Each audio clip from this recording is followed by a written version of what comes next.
3 days after the election, we still have no winner in Georgia's race for governor, and a fight is raging over making sure every vote is counted. Republican Brian Kemp currently has 50.3% of the vote, and he's declared victory. But Democrat Stacey Abrams' campaign says there are enough votes still outstanding to potentially bring that number of Kemp's vote share under the 50% needed to avoid a runoff.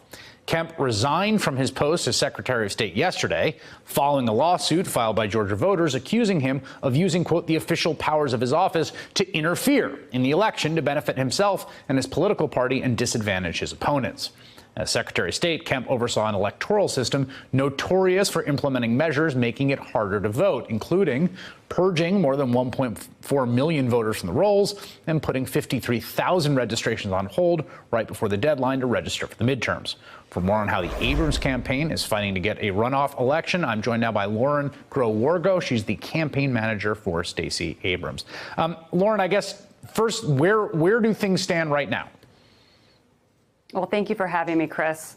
I want to just start by saying that from the beginning of this campaign, we premised our entire operation on that every single vote mattered, and that the millions of Georgians who are eligible voters who had not been participating, that we had a candidate and a cause worth fighting for and worth voting for. And here we are today, nearly 4 million Georgians have cast a ballot. And the former Secretary of State oversaw his own election, and his last act as Secretary of State was using that taxpayer-funded position to issue a press release to declare himself the victor. Today in Georgia, on my way here, Chris, my team briefed me on their efforts this week. My large field campaign, our lawyers, our volunteers have been diligently going into each of the 159 counties in the state of Georgia, working with elections officials and voters to collect stories and data to find out how many ballots are outstanding, to find out how many remain to be counted in this race.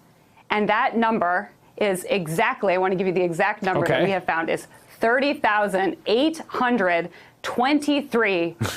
And this is a minimum number of outstanding ballots. That does not include.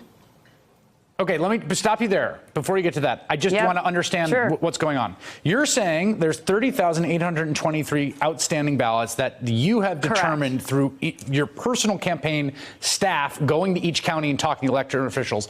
Is there any official tally from the state or from the counties reporting what the outstanding ballots are?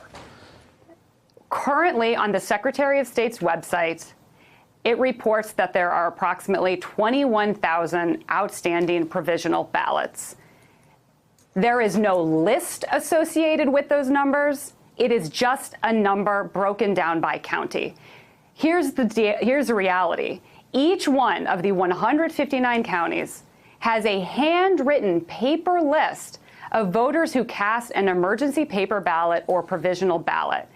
So our team, because the Secretary of State has refused to make that data public associated with the 21,000, has been literally going in and taking pictures and making copies of these handwritten lists that were collected in precincts across the state on Election Day.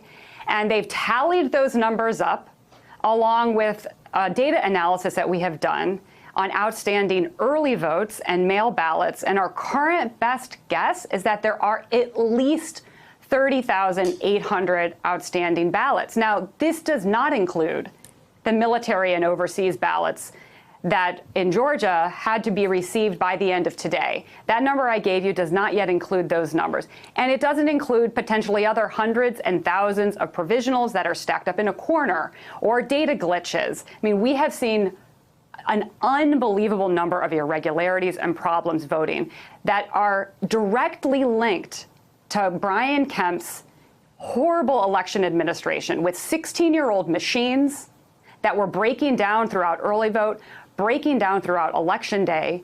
And that's why we had over 4.5-hour waits on Election Day, mainly in Democratic precincts. I can't even tell you. Friday night, the last day of early vote, after we had the Obama rally, Stacey and I raced across town to a mall in South DeKalb County, a Democratic part of the state, where voters had been lined up for over 3 hours. The mall was dark, Chris. It was shutting down. And there was a line of folks woven throughout that mall. I talked to women who were there with their toddlers, fathers who were there with their teenagers, queued up in this line, waiting to cast their ballot because there weren't enough machines, there wasn't enough paper. This is outrageous. It's outrageous. And Brian Kemp, literally his consultants and the taxpayer-funded folks at the Secretary of State's office issue a press release and expect us to take that at face value after he has attempt after attempt after attempt to suppress the vote. So we are outraged, and we're going to fight for every single vote. All right. Well, we will check back in with you as you do that. Lauren Groh-Wargo, thank you for joining me.